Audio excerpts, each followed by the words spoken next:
Olá, amigos e irmãos, bem-vindos mais uma vez para o nosso bate-papo matinal. Eu estou gravando aqui de cima da minha laje hoje. A chuva cessou, você está vendo aí que está meio russo o tempo, mas pela cor das nuvens, hoje vai dar sol. Essas nuvens aí vão se dissipar e o sol vai tomar seu espaço. Pode acontecer isso ou pode nublar de vez, porque o sol pode causar uma reação nessas nuvens aí, o céu se fechar mais ainda. Mas, como você está vendo, nós estamos com o tempo nublado. Choveu aí por 2 ou 3 dias. Não sei se... Eu acredito que quase a semana toda que choveu. Desde segunda para cá, tá chovendo. Tá? Meus irmãos, eu estava com um assunto para falar hoje, para conversar, para nós batermos um papo. Mas eu vou voltar lá naquele assunto anterior da igreja primitiva, né? Que ela tinha elementos, né? Ela apreciou elementos que a fizeram, né, eficaz num tempo tão difícil que a igreja primitiva surgiu. A igreja primitiva ela não surgiu num tempo de glória. Tá? Está em Atos 2, continua Atos 2, o verso 42, tá? Eles tinham um trunfo com eles, que era a comunhão. E eu quero falar disso hoje. A comunhão. O que a fez essa igreja ser tão forte, próspera e que cresceu assustadoramente nos seus primeiros 100 anos aí, e foi uma igreja que cresceu e prosperou, e claro, e enfrentou os problemas. Esse problema ideológico, de narrativas e ideias, você pensa que isso é da agora, dos intelectuais, dos sabichões da nossa era? Não, tem que voltar no tempo. No tempo que a igreja primitiva ela surgiu, mesmo que o Império Romano estivesse dominando já aquela, né, aquilo que eu já falei anteriormente, que o Império Romano abateu, ou o Império Romano abateu o Império Grego, mesmo que o Império Grego perdeu a sua hegemonia e o Império Romano assume o protagonismo, a igreja primitiva ela surge nesse meio. A nação de Israel, como as demais nações em volta, estavam todas subjugadas pelos romanos, que hoje é a Itália. Agora você imagina bem um povo ressurgir num cenário como este. A história, ela quando você vai entrando nela, você vai descobrindo coisas. É como você estiver na caça aos tesouros. Quando você entra nessa história, você vai descobrindo coisas que vai te encantando. Você vai voltando atrás, houve um espaço em que Deus não falava mais com seu povo. Não. Houve um tempo, não coloquei o celular em modo avião, pode cortar o vídeo a qualquer momento aí, peço desculpa aí. O Império Romano dominava e houve um espaço antes do Império Romano tomar aquelas terras. Deus já não falava mais com o seu povo. Os sacerdotes faziam o que queriam. E a história se repete nos dias atuais. Nós vemos uma igreja pulverizada, aonde ainda tem homens sérios nos dias atuais. Tem, claro que tem. Mas nós vemos uma igreja muito mais pulverizada, muito mais tipo feudo, do que uma igreja unida daquele tempo. E esta igreja ela surge, o diferencial dela é a sua união, é a sua comunhão. O que a fez forte, o que a fez quando um entrava, o outro entrava também. Quando dava ruim para um, dava ruim para o outro também. E eles tinham comunhão em tudo. Nas orações, no partir do pão, na ajuda ao próximo, no bem-estar do próximo. A comunhão era tanta que quando os seus líderes, como Paulo e Sila, certa vez ficaram presos, os cristãos oraram e Paulo foi liberto, Pedro foi liberto. Então, havia uma comunhão muito grande. E é muito importante quando a igreja ela está em comunhão, e como um todo, porque se a igreja ela é unida, a sociedade, o bairro, a cidade onde essa igreja está inserida, esse bairro tem paz. Porque quanto mais nós nos unimos, mais Deus se manifesta no meio daquele povo que está unido. A união, ela faz isso. E o trunfo da igreja primitiva, que talvez eles nem prestaram atenção nisso, era a sua unidade, a sua comunhão nas suas relações. Isso fez um diferencial muito grande naquele tempo em que eles começaram, através de Jesus Cristo, um novo tempo, a Era da Graça. A comunhão ela é benéfica em todos os aspectos. Eu me lembro que Abraão, voltando lá atrás da palavra de Deus, eu me lembro que Abraão estava preocupado com Ló. Abraão estava preocupado com Ló e orou a Deus: Senhor, e se houver 10 justos naquela cidade, Senhor, o Senhor vai poupar aquela cidade por causa daqueles 10 justos? Deus falou com Abraão: vou poupar. Eu vou poupar, Abraão. Se tiver 10 justos naquela cidade, eu a pouparei do mal que ela pode receber. Eu sei que Abraão orou mais vezes, e até que Deus falou em várias vezes que por causa desses justos pouparia determinada cidade, a cidade de Sodoma e Gomorra, aonde Ló estava. Ló estava em uma dessa cidade. E outra ocasião também que eu achei importante foi numa batalha que durou mais de 23 horas, essa batalha em que Josué combatia contra os amalequitas. Está no livro de Josué, se não estou enganado, Josué ou Números.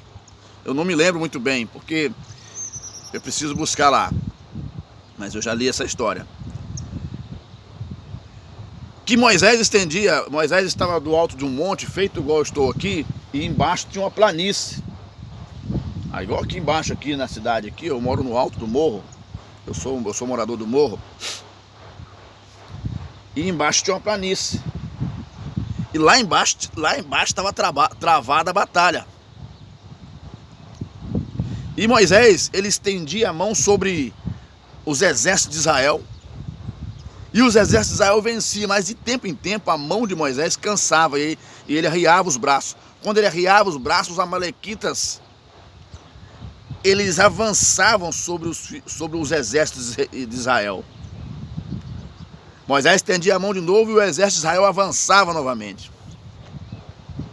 Arão e Ur perceberam aquele problema ali, que Moisés estava cansando os braços.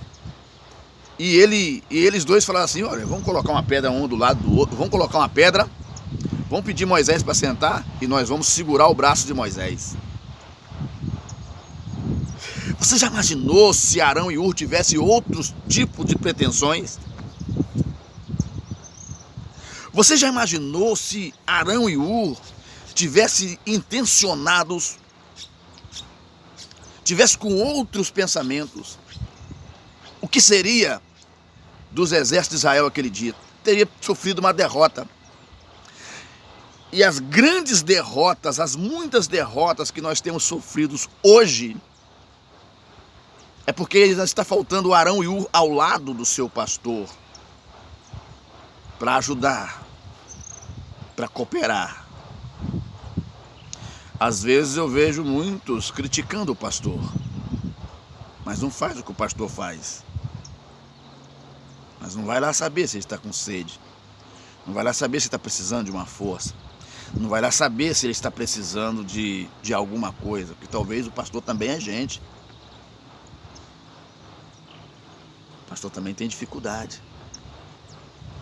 O pastor também sofre com os problemas como qualquer ser humano. Então, o diferencial da igreja naquele tempo foi a sua unidade. Os crentes oravam pelos seus líderes. E seus líderes eram libertos das prisões. Muitas vezes foram libertos da boca dos leões, de tiranos.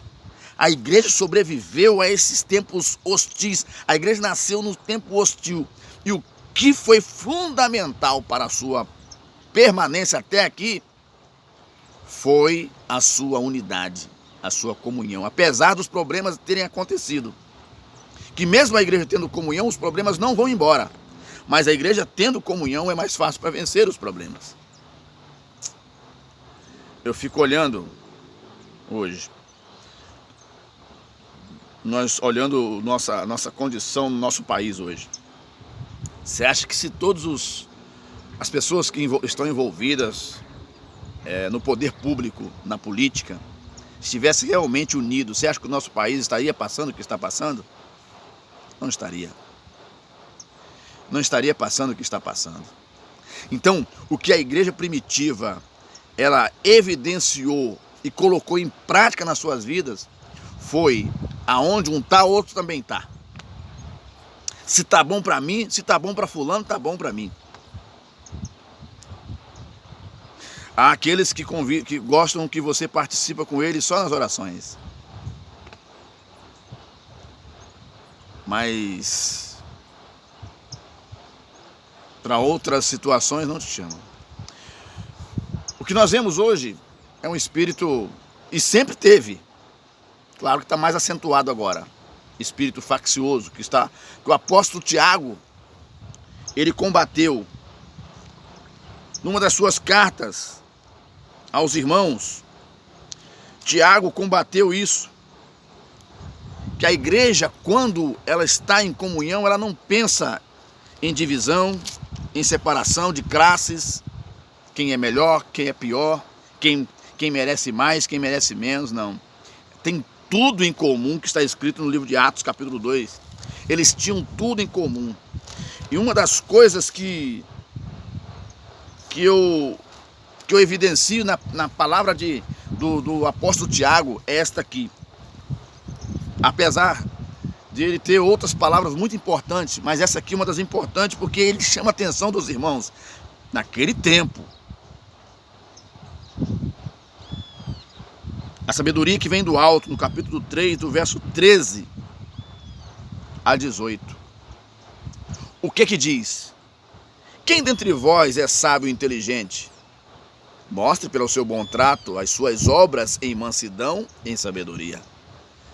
Mas se tendes amarga inveja, sentimento faccioso em vosso coração, não vos glorieis, nem mintais contra a verdade.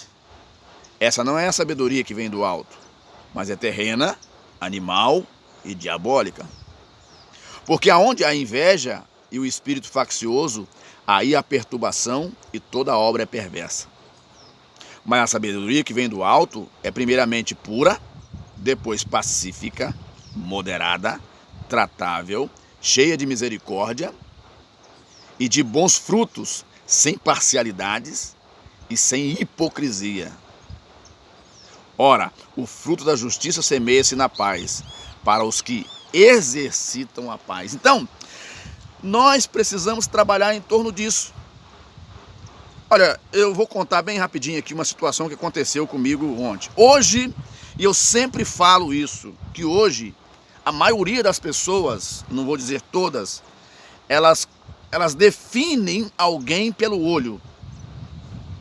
Não conhece a pessoa, não viu a pessoa, não sabe quem é a pessoa, não sabe de onde veio, mas define com os olhos. Ontem eu estive numa cidade, eu estive na casa da minha mãe, e lá o meu irmão falou assim comigo: Marco,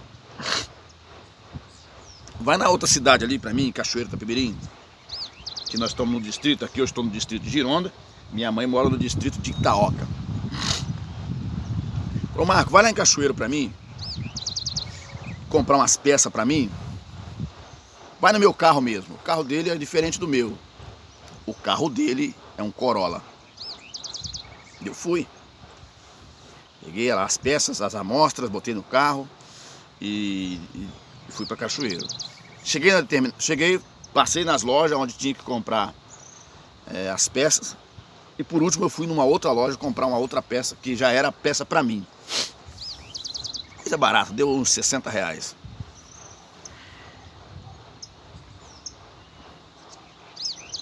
Quando a atendente da loja viu o carro, o tratamento mudou. Ela me tratou bem na hora que eu cheguei. Me tratou muito bem, sempre me tratou bem ali. Mas ontem foi diferente. Ontem ela olhou o carro e falou assim: esse cara tem dinheiro. Olha o que a pessoa falou: ô, meu senhor, se o senhor quiser, a gente pode levar essas peças para o senhor. O senhor deixa aqui, se o senhor tiver com pressa. O senhor é da onde? Eu sou do distrito tal. A gente leva lá para o senhor. O senhor deixa aqui, se o senhor tiver com pressa para resolver outras coisas na cidade, a gente vai lá levar para o senhor. Ou se o senhor quiser comprar mais mercadorias, depois o senhor paga.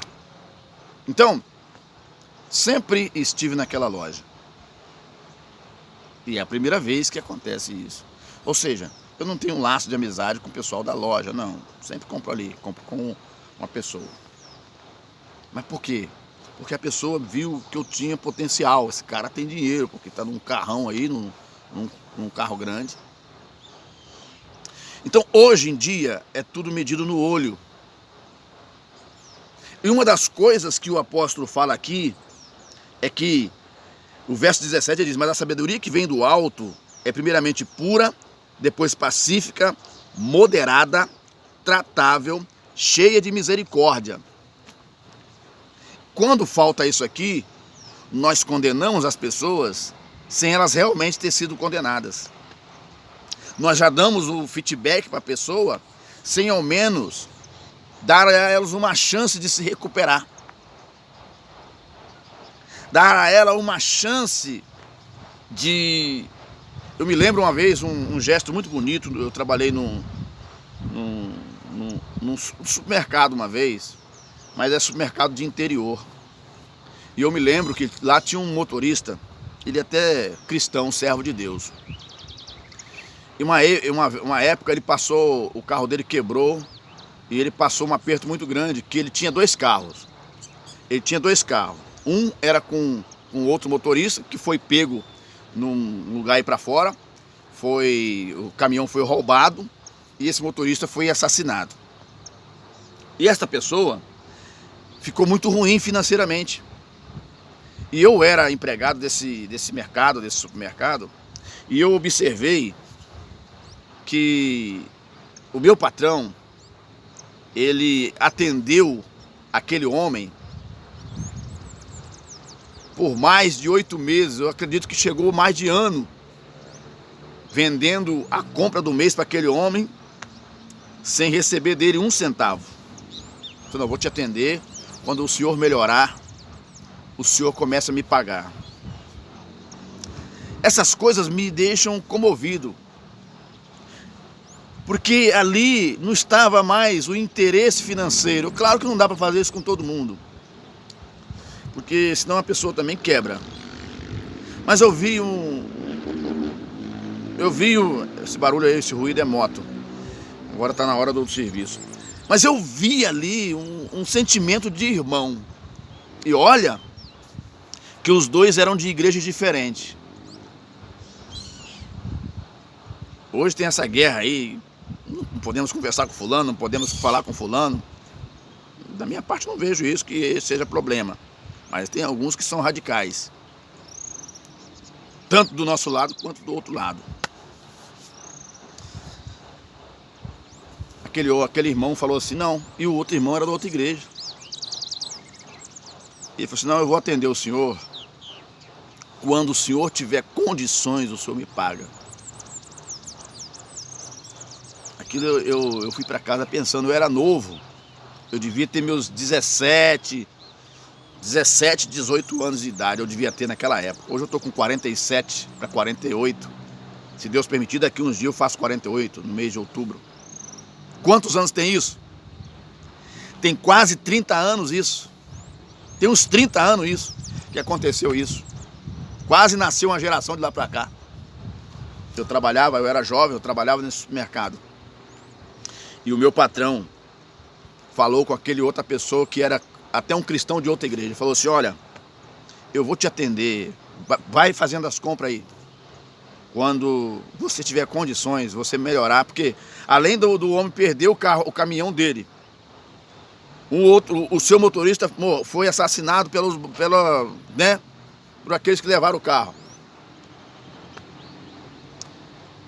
E agora o caminhão dele também quebra. Sem dinheiro, com contas altas. Eu vi Deus na vida daquela.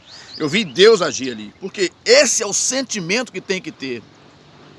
E nós vemos hoje um sentimento, nós vemos às vezes nas pessoas, que às vezes no microfone da igreja a pessoa é uma, mas lá fora é outra. Mas aqueles irmãos lá, eles tinham tudo em comum, ninguém era mais do que ninguém. Não tinha inveja, não tinha vaidade, não tinha espírito faccioso. Eles participavam junto um com o outro. E eu quero dizer, o segredo para uma nação vencer é a unidade do seu povo. E essa unidade tem que começar lá na cabeça, lá em cima. Lá onde os políticos estão. O outro segredo para a igreja, se a igreja quer ser uma igreja vencedora e diminuir as violências na cidade, ela tem que ser mais unida. Porque segundo a Bíblia Sagrada, Deus traz paz. Se Deus não tiver lugar para poder participar, como ele vai trazer paz e sossego? As forças do mal tomam espaço, onde há assassinatos, guerras, destruição de famílias, destruição da moral, porque está faltando uma força sobrenatural da parte de Deus. O mal prevalece aonde Deus não está. Deus não está no meio daqueles que estão vivendo em desunião. Deus não está numa casa dividida. Deus não está numa igreja dividida. Deus não está em um povo dividido. Agora, se todos se unirem em um bem comum, eu tenho certeza que a violência vai diminuir, que as pessoas vão se gostar mais. Hoje, se você, por algum momento, fizer alguma coisa com um animal, ou der uma varadinha no animal, é arriscado você ir preso. Mas você matar um ser humano quase que não é crime mais nesses dias atuais, porque está tudo virado aos avessos. Mas se nós fizermos o nosso papel de irmãos, olharmos como Jesus olhou para o próximo, assim como o apóstolo Tiago falou no verso 17 do capítulo 3, que nós precisamos ser cheios de misericórdia, termos a mente de Cristo. Eu tenho certeza que vamos vencer e o Evangelho de Cristo será evidenciado. Que Deus abençoe a todos, é apenas um bate-papo.